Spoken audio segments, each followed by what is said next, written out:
আগের একটি ভিডিওতে আমরা দেখিয়েছিলাম যে কিভাবে আপনি আপনার পিএম কিষাণের অ্যাপ্লিকেশান স্ট্যাটাস চেক করবেন, এবং সেই ভিডিওতে আমি বলেছিলাম যে যদি আপনি আপনার পিএম কিষাণের রেজিস্ট্রেশন নাম্বার না জেনে থাকেন তাহলে সেই রেজিস্ট্রেশন নাম্বারটি আপনি কিভাবে জানবেন বা কিভাবে বের করবেন সে বিষয়ে আমি পরবর্তীতে একটি নতুন ভিডিও করে জানিয়ে দেব। তো আজকের ভিডিওতে আমি সেই বিষয়ে আলোচনা করব, অর্থাৎ আজকের এই ভিডিওতে আমি আপনাদেরকে দেখাতে চলেছি কিভাবে আপনি আপনার পিএম কিষাণের রেজিস্ট্রেশন নাম্বার বের করবেন। তো অবশ্যই ভিডিওটি প্রথম থেকে নিয়ে শেষ পর্যন্ত দেখতে থাকুন, কোনো রকম স্কিপ না করে।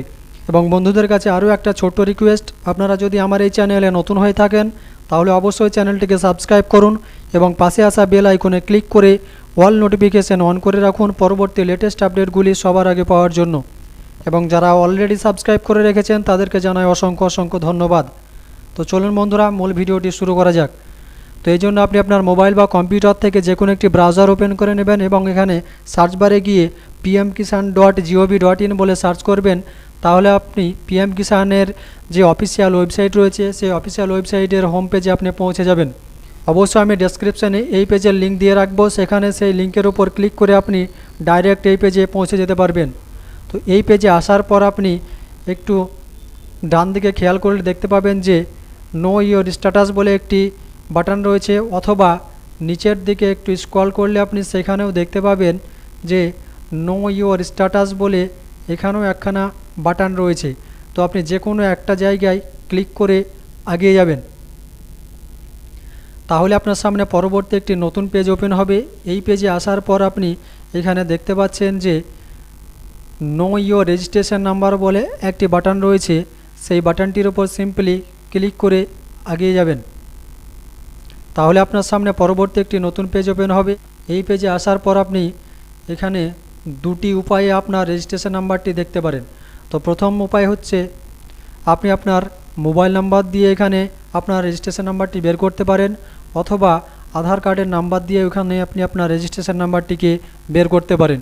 তো আমি দুটোর ক্ষেত্রেই আপনাদেরকে প্রসেস বলে দিচ্ছি, আপনারা ধৈর্য ধরে শেষ পর্যন্ত ভিডিওটি দেখতে থাকুন।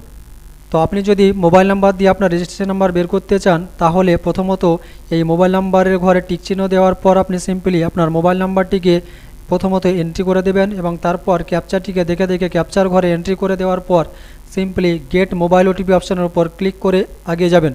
তাহলে আপনার পিএম কিষাণের সঙ্গে যে মোবাইল নাম্বারটি রেজিস্টার আছে সেই রেজিস্টার নাম্বারে আপনার ওটিপি পাঠানো হবে। তো ওটিপিটিকে আপনি পরবর্তী স্টেপে ওটিপির ঘরে এন্ট্রি করে এগিয়ে যাবেন। আর আপনি যদি আধার নাম্বার দিয়ে আপনার রেজিস্ট্রেশন নাম্বার বের করতে চান তাহলে প্রথমত এই আধার নাম্বারের এই ঘরটির উপর আপনি টিক চিহ্ন দিয়ে দেবেন, এবং তারপর আপনি আপনার আধার নাম্বারটিকে এখানে আধার নাম্বারের ঘরে এন্ট্রি করে দেবেন, এবং তারপর ক্যাপচারটিকে দেখে দেখে ক্যাপচার ঘরে এন্ট্রি করে দেওয়ার পর গেট মোবাইল ওটিপি অপশানের উপর ক্লিক করবেন। তাহলে আপনার আধার কার্ডের সঙ্গে যে মোবাইল নাম্বারটি লিঙ্ক করা রয়েছে সেই আধার রেজিস্টার মোবাইল নাম্বারে একটি ওটিপি পাঠানো হবে।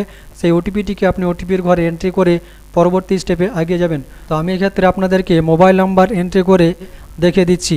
তো আমি মোবাইল নাম্বার এবং ক্যাপচা ফিল আপ করে নিয়েছি এবং সিম্পলি গেট মোবাইল ওটিপি অপশানের উপর ক্লিক করে এগিয়ে যাব।